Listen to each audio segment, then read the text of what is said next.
Olá pessoal, tudo bem com vocês? Estamos aqui para mais um vídeo do nosso canal Resenha Teológica e o vídeo de hoje é a quarta parte aqui da dogmática do Bavinck, nesse projeto que nós estamos fazendo aqui no canal de ler a dogmática e ir fazendo aqui então, tecendo os meus comentários em cada parte. Quarta parte do primeiro volume é Prolegômena. Eu demorei um pouquinho para fazer esse vídeo porque eu precisei terminar 3 outros livros aí nesse intervalo, 2 deles relacionados à igreja, né? Eu pastorei a igreja, então tem as minhas demandas com a igreja. E um era um livro que assim, eu estava querendo ler muito e chegou pelo correio, então não pude esperar, fui ler, e por isso que atrasou. E essa parte também, essa quarta parte, é a parte maior desse volume, são aí 200 páginas, 200 e poucas páginas nessa quarta parte. E assim, eu tenho notado, até conversei com um amigo sobre isso, eu tenho notado um Bavinck bem prolixo, sabe, nessa parte. Eu não sei se é uma característica do autor. Nos vídeos que eu fiz até agora, nas 3 primeiras partes, ele estava tratando com o prolegômeno em si mesmo, as questões iniciais ali da dogmática, e então ele dialoga muito, ele vai dialogar com Schleiermacher, ele vai dialogar com vários outros nomes aí da teologia liberal e contemporâneos a ele. Então faz muito sentido todo aquele caminho que ele vai traçando, todo aquele trajeto que ele pega. Agora, quando a gente chega numa parte, então, assim, que é mais senso comum, né? Ele vai lidar aqui com as questões da escritura sagrada, que são questões, então, de senso comum. Qualquer sistemática que você pegar vai lidar com essas coisas. Eu notei que ele rodou e assim, impressão minha, viu pessoal? O que ele produziu aqui em 200 páginas, ele produziria talvez em 100 e poucas páginas de uma forma bem elaborada também, com um brilhantismo que ele é aí característico. Mas enfim, é assim, tá aí, pronto, desse jeito. E pelo que eu tenho visto também, pelo que eu tenho conversado, parece que essa é uma característica aí dos holandeses, né? Essa gama muito grande de informação para provar ali o seu ponto, para trazer a sua ideia. Deixa aí nos comentários o que você acha disso, se você concorda, se você também sentiu isso, ou se não, deixa aí nos comentários para a gente ir trocando ideia. Como eu disse, eu sempre confiro aí os comentários e tal. Vamos aqui então, o que ele vai trabalhar aqui, o que ele vai... com o que a gente está lidando aqui, então, nessa quarta parte. Eu vou recorrer às minhas colinhas aqui. Nessa quarta parte, então, ele vai falar sobre a revelação, que é o principium externum. Então, por exemplo, ele vai começar lá na página 283, então, que é a página inicial dessa parte, falando sobre a ideia de revelação. E eu acho muito interessante algumas coisas que ele coloca aqui, como, por exemplo, não há religião sem revelação. Não há religião sem revelação. Ele vai trabalhar os conceitos aqui de religião, ou melhor dizendo, ele já trabalhou, né, os conceitos de religião ali. Eu falei no último vídeo, quando ele vai dizer qual que é a ideia de Agostinho sobre religião, de religare, de reelegere, né? Todas essas questões. E aqui ele vai pegar, então, depois que ele mostra isso, ele vai dizer que não há religião sem revelação. A base da religiosidade, a base, então, dessa tentativa ou dessa estrutura de religação ou de ligação do homem com Deus, ela pressupõe, ela exige que esse Deus se revele. E olha que interessante aqui o que ele vai dizer, ó. Página 295. Revelação certamente não é uma série de sons sem conteúdo, nem uma bandeira neutra que pode cobrir todos os tipos de carregamentos, mas uma palavra que comunica um conceito específico. Falando de forma geral, a revelação é a comunicação ou anúncio de algo que ainda é desconhecido, e no campo da religião inclui 3 elementos: a existência de um ser divino pessoal que dá origem ao anúncio, uma verdade, fato ou evento que até o momento de seu anúncio não era conhecido, e um ser humano a quem o anúncio foi feito. Então, ele vem mostrando que esses 3 elementos, então, eles são a base aí para a revelação. E esse ponto aqui que ele coloca, exatamente, ele coloca numa discussão que ele está fazendo contra o naturalismo. Aquele naturalismo, obviamente, que crê que as coisas que existem são só coisas materiais e tal, né? Por quê? Se você é um materialista, se você é um naturalista, obviamente que você não vai crer num ser divino pessoal, você não vai crer nesse anúncio e você não vai crer, obviamente, que precise de um ser humano para receber esse anúncio, porque você não crê em nada disso, né? Então, ele vai mostrar que no naturalismo não existe essa questão de revelação, e aquilo que o naturalismo traz é uma confusão muito grande. No capítulo 10, ele vai falar aqui sobre revelação geral, é onde ele vai discorrer sobre revelação natural e sobrenatural. Ele vai mostrar que toda revelação é sobrenatural, ele vai mostrar que a revelação geral é insuficiente. Obviamente a gente está falando aqui no sentido de salvação. Revelação geral é a revelação de Deus na natureza, na criação, obviamente, né? Pensando aí no Salmo 19, né?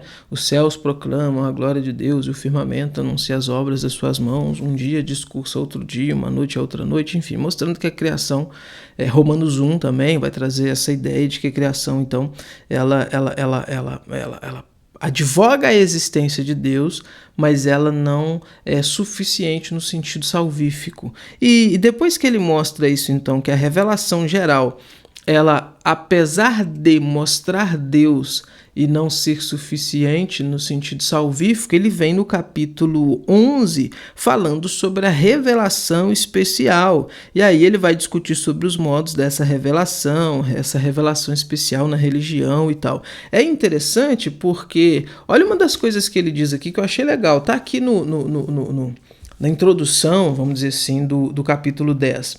Ele diz, olha, as escrituras não fazem distinção entre revelação natural e revelação sobrenatural. A revelação na criação não é menos sobrenatural do que na escritura. Em ambas, o próprio Deus está em ação e sua criação, sustentação e governo providencial formam uma singular e poderosa revelação constante. A revelação já existia antes da queda no pecado. A aliança das obras é um fruto da revelação sobrenatural. Como portadores da imagem de Deus, os seres humanos são intrinsecamente sobrenaturalistas. Ou seja, essa série de afirmações que ele vai fazendo aqui, está nesse prólogo aqui, está nesse início, porque ele vai discorrer sobre isso, ele vai aprofundar sobre essas questões no capítulo. Mas eu só citei para a gente ver quais são essas ideias que ele tem, então, nesse sentido de revelação. Por exemplo, quando ele diz as escrituras não fazem distinção entre revelação natural e revelação sobrenatural, ele vai mostrar que toda revelação ela é sobrenatural. Revelação geral e revelação especial, sim, há distinção, mas revelação natural e sobrenatural, não, porque toda revelação ela é sobrenatural. O fato de haver, então, a revelação, se a gente entender que a revelação, então, é Deus se mostrando, obviamente é sobrenatural. E aí ele segue dizendo, olha, que a revelação na criação não é menos sobrenatural do que na escritura, porque em ambos o próprio Deus está em ação, tanto na criação, tanto sustentando essa criação, fazendo essa criação funcionar por leis fixas, e é Deus que faz isso, sustentando todas as coisas aí por meio da providência, né? Como de uma forma, então, vamos pensar assim, pessoal, interventiva, intervindo ali diretamente em determinados momentos, em determinados pontos.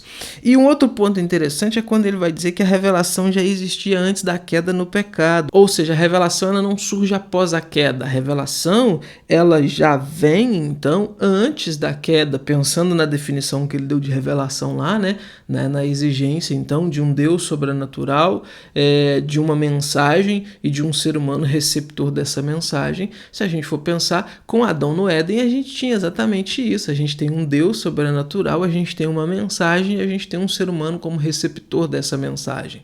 Essa estrutura, essa base tríplice que ele coloca, então, ela não pressupõe, ela não exige, então, que exista uma queda, exista pecado para ela funcionar, muito pelo contrário, porque é isso que tem no Éden, né?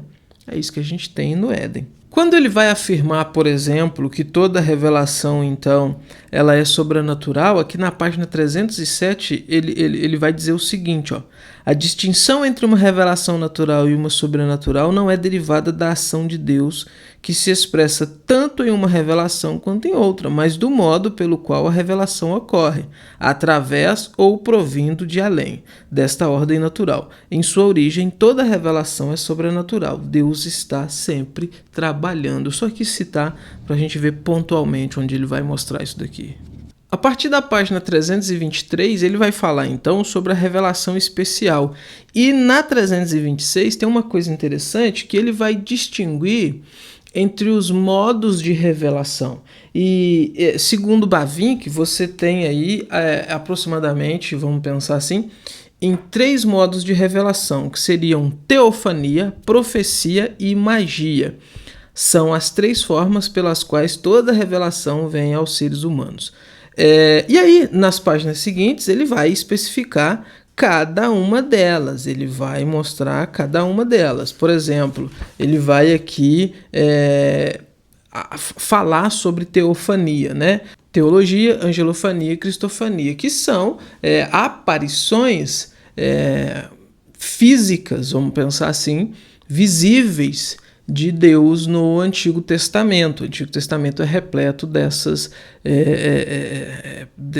passagens. E aí ele começa mostrando, na Escritura há repetidas referências às aparições divinas, às vezes sem qualquer descrição circunstancial. E o que chama atenção é a pancada de texto bíblico, de referência bíblica que ele vai dar. Olha só.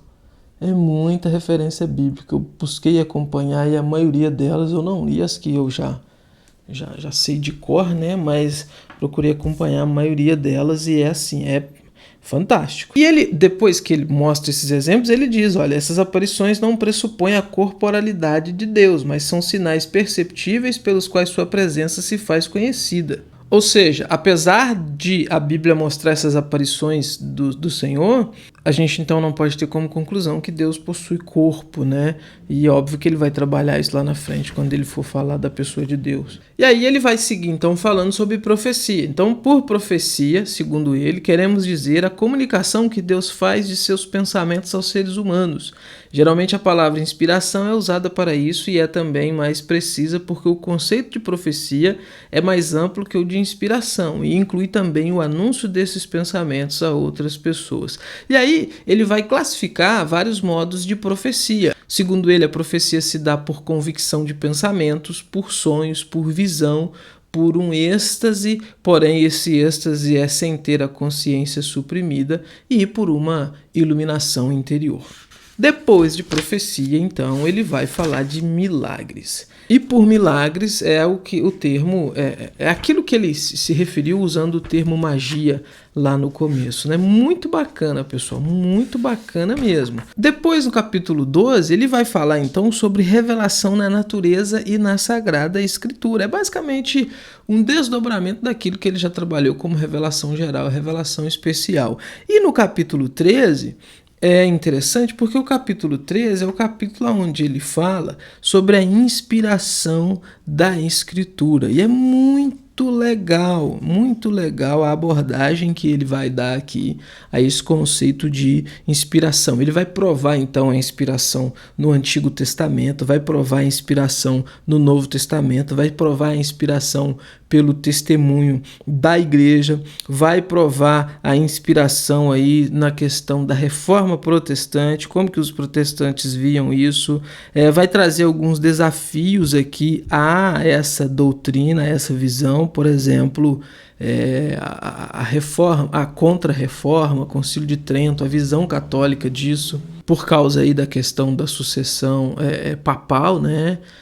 da tradição da igreja, como que a tradição da igreja, então, num certo, essa ideia de tradição de igreja, melhor dizendo, ela vai influenciar diretamente nessa ideia de inspiração bíblica. E no capítulo 14 ele fecha falando sobre os atributos da Escritura Sagrada. Ele vai falar aqui nesse capítulo sobre atributos em geral, infalibilidade, esse tipo de coisa, a autoridade das Escrituras, a necessidade das Escrituras, a clareza das Escrituras, aquela famosa doutrina da perspicuidade das Escrituras, né? Ou seja, as Escrituras elas são sim compreensíveis, elas são sim inteligíveis, a pessoa consegue ler a Escritura Sagrada e entender o que está dizendo ali. Você não precisa de um clero separado, santificado para interpretar para as pessoas. É óbvio que ele não nega textos difíceis, enfim, mas ele está dizendo que no geral existe então essa ideia,